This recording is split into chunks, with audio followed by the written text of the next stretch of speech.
Hello बच्चों, good morning. आज का जो टॉपिक है वो है मोशन ऑफ इक्वेशन। जो गति के 3 इक्वेशन हैं उनको हम आज ग्राफ मेथड द्वारा डिराइव करेंगे। तो पहले देखते हैं जो गति के 3 समीकरण हैं उनको कैसे देखते हैं। पहली जो इक्वेशन होती है v बराबर u प्लस ए टी, ये फर्स्ट इक्वेशन होती है। दूसरी जो इक्वेशन होती है वो होती s equal to u t plus half a t square. Third जो इक्वेशन होती है v square equal to u square plus 2as। अब ये 3 इक्वेशन अब इसमें देखते हैं कि किस जो सिंबल लिखो इनका अपना मतलब क्या है, किसको क्या बोलते हैं। तो यहाँ पर जो v होता है v इक्वल टू हमारा होता है फाइनल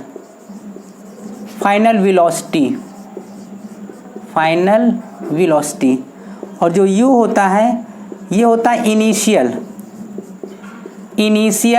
वेलोसिटी,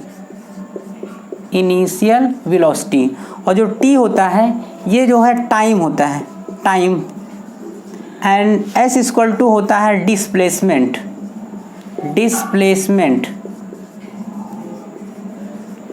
और इसमें जो मेन इंपॉर्टेंट है a इक्वल टू जो होता है वो होता है एसिलेरेशन।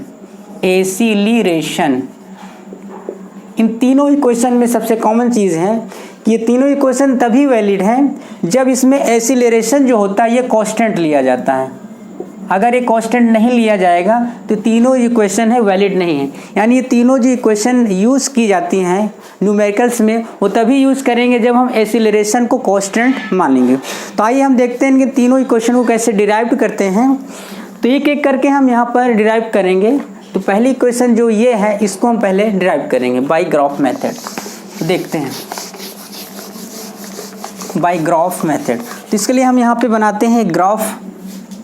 यहाँ पे देखिए ग्राफ जो बनेगा वो टाइम वर्सेस वेलोसिटी बनेगा,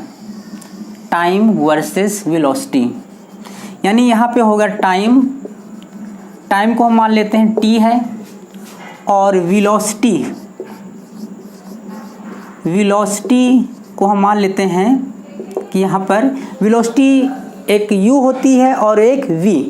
तो मान लेते हैं कोई यहाँ पर कोई बॉडीज़ हैं, उस समय यहाँ की जो वेलोसिटी है u मानते हैं, और जब ये यहाँ पे आ जाता है तो इसकी वेलोसिटी चेंज हो जाती है v हो जाती है। तो यानी ये जो दूरी है यहाँ से यहाँ तक की, ये जो डिस्टेंस है, ये डिस्टेंस हम मानते हैं क्या है, ये पूरी u है, और यहाँ से यहाँ तक की जो डिस्टेंस है इसको मानते हैं कि ये जो है पूरी v है। अब इनको हम नाम दे देते हैं। ये यहाँ से स्टार्ट हुआ था तो ये ओरिजिन इसको मान लेते हैं o है, इस पॉइंट को मान लेते हैं a है, और इस पॉइंट को मान लेते हैं b है। ठीक, यहाँ से इसको अगर मिलाएंगे तो इस पॉइंट को मान लेते हैं कि यहाँ पर c है, और इस पॉइंट को मान लेते हैं यहाँ पर d है। ठीक, इसको भी मैं ऐसे यहाँ से मिला सकते हैं, ये इस पॉइंट को मान लेते हैं यहाँ पर ये E है। तो ये देखिए ये इतना ग्राफ बना हुआ है। तो मैंने बताया कि ये जो डिस्टेंस है A से O तक की, इसको मानते हैं U है। तो यहाँ से यहाँ तक की डिस्टेंस भी क्या हो जाएगी, U हो जाएगी। और ये जो पूरी डिस्टेंस है यहाँ से यहाँ तक की, इस डिस्टेंस को हम मानते हैं, क्या माना हमने यहाँ पर, ये पूरी V है। तो यहाँ से यहाँ तक की डिस्टेंस भी, यानी यहाँ से ये पूरी यहाँ तक की डिस्टेंस भी क्या होगी, यहाँ पर ये v हो जाएगी। इतनी बात समझ आई। इसी ग्राफ से हमें तीनों जो इक्वेशन हो उनको हमें डिराइव करना है। तो पहले हम जो v equal to u plus a t निकालेंगे। तो हम जो है एसिलरेशन की डिफिनीशन से जानते हैं कि एसिलरेशन इक्वल टू क्या होता है, चेंज इन वेलोसिटी। क्या लिखेंगे, change in velocity upon time. अब चेंज इन वेलोसिटी यहाँ से कैसे निकालें, यहाँ देखिए ग्राफ में कि हमें जो है ये निकालना है b, और यानी कि c और b हमें निकालना है। तो पूरी डिस्टेंस यहाँ पे क्या है, b और d। तो यहाँ निकालेंगे पहले, यानी इक्वल टू हो जाएगा यहाँ पर b और d।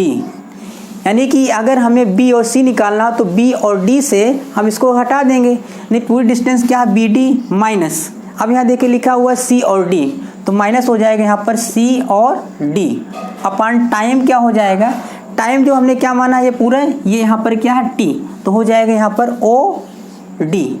इतनी बात समझ में आई। तो बी डी हमने क्या माना यहाँ पर, देखिए बी और डी, बी से लेकर डी तक की दूरी, बी से डी तक की दूरी क्या है हमारे यहाँ पास v, यानी कि b और d कितनी हो गई v, और सी डी देखिए क्या है c और d, c और d वही है जो यहाँ पर a और o है, तो a और o हमने u माना, इसलिए ये वाली डिस्टेंस भी क्या हो जाएगी यहाँ पर u, तो यहाँ पे हो जाएगा ये u।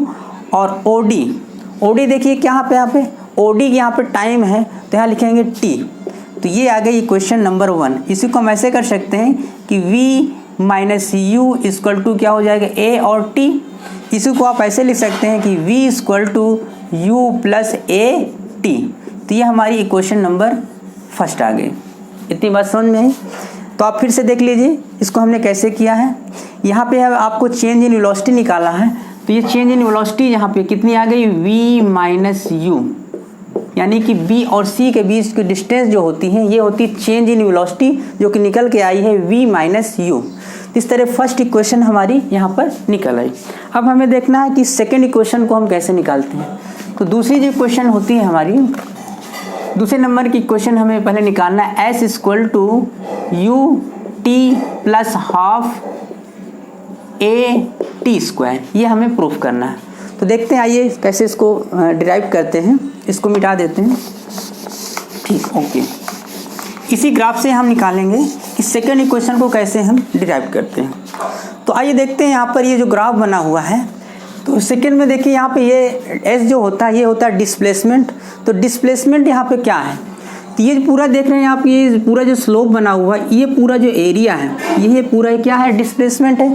तो यहाँ देखिए ये जो भाग है यानी कि ए सी ओ डी ये पूरा रेक्टेंगल बन रहा है, और यहाँ पर ए बी और सी यहाँ पर ट्राइंगल बन रहा है। तो दोनों के हम एरिया को अगर जोड़ दें तो पूरा ये डिस्प्लेसमेंट निकल आएगा। तो आइए यहाँ पे देखते हैं एस इक्वल टू हो जाएगा area of triangle A B C, इसी में जोड़ देंगे एरिया ऑफ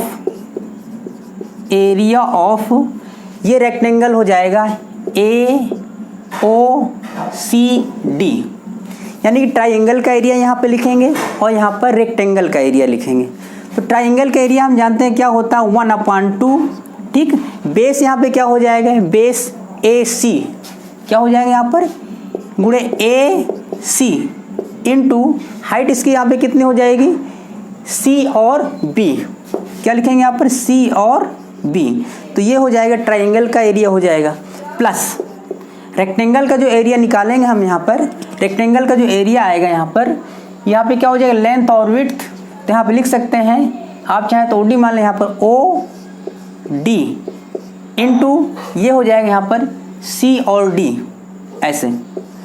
तो अब यहाँ पे देखते हैं कि इक्वल टू हाफ AC हमारा क्या है यहाँ पर देखिए AC यानी क्या है यहाँ पर ये T, तो यहाँ लिखेंगे इंटू T आ जाएगा कि C और B। देखिए C और B यानी कि चेंज इन वेलोसिटी यहाँ पे कितना आया है V माइनस यू, तो यहाँ लिखेंगे V माइनस यू। इतनी बात समझ में आई।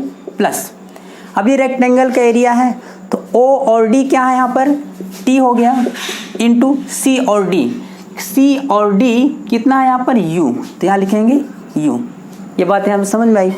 अब देखिए यहाँ पर इस इक्वेशन से हमें देखिए यहाँ पर V नहीं दिख रहा है, U है, और यहाँ पर V है। तो V को हमें अगर रिप्लेसमेंट करना है तो हमें देखना जो पहली क्वेश्चन आई थी वो क्या आई थी यहाँ पर V equal to u plus a t, यानी कि V के स्थान पर हम इसकी वैल्यू पुटअप कर सकते हैं। तो यहाँ से आ जाएगा इक्वल टू 1/2 इंटू टी, यहाँ लिखेंगे V के स्थान पर लिखेंगे क्या लिख देंगे यहाँ पर U प्लस ए टी, ये हो गया माइनस U और प्लस यहाँ पे आ जाएगा U T, ये वैल्यू आ जाएगी।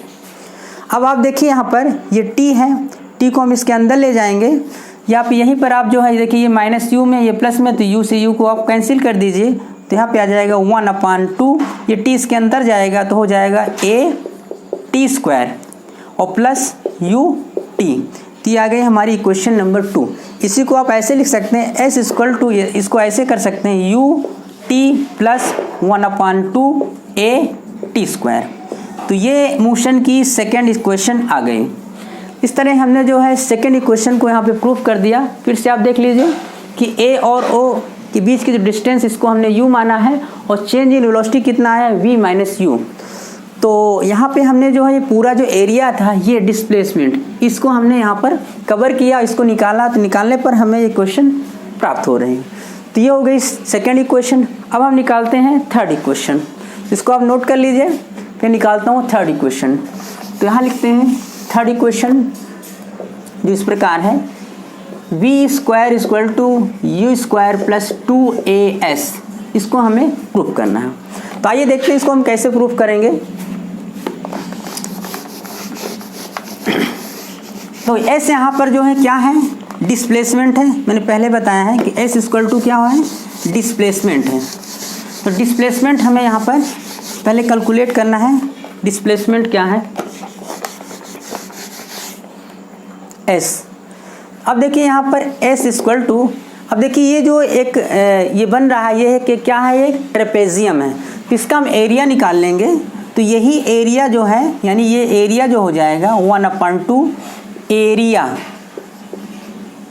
ऐसे कर सकते हैं कि area of trapezium, area of trapezium, पूरे का ट्रेपेजियम का पूरा एरिया निकालेंगे। यहाँ से लेंगे ओ ए बी और टी तक का पूरा हम एरिया निकालेंगे। तो यहाँ पे रखेंगे एरिया क्या होता है ट्रेपेजियम का, आपको पता है कि हाफ, यहाँ पे क्या हो जाएगा, सम ऑफ ये जो पैरेलल लाइन है, कौन सी पैरेलल लाइन, ए और ओ, एक ये हो जाए, इसी के पैरेलल कौन सी होती है, बी और डी, ये हो जाएगा, इनटू इसकी हो जाएगी हाइट। तो यहाँ लिखेंगे 1/2। अब देखिए सम में ए, ये जो डिस्टेंस कितनी है, ये वाली ए ओ, तो यहाँ लिखेंगे ए ओ प्लस ये वाली कितनी है, बी और डी। तो बी और डी जो है पूरी कितनी आई यहाँ पर, ये पूरी वैल्यू कितनी है, ये वी है। तो यहाँ लिखेंगे वी की जगह क्या लिखेंगे, पहले हम लिखेंगे बी और डी इंटू एच।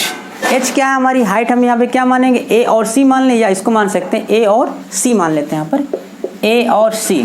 अब देखिए इनकी जो वैल्यू यहाँ पे रख देते हैं, हाफ 1/2 ए ओ, ए और ओ कितना दिया गया हमारे पास, u प्लस बी और डी कितना है यहाँ पर, बी और डी कितना है, v, ये इंटू ए सी क्या हो जाएगा हमारे पास, t। तो यहाँ पे आ जाएगा s, यानी ये डिस्प्लेसमेंट है।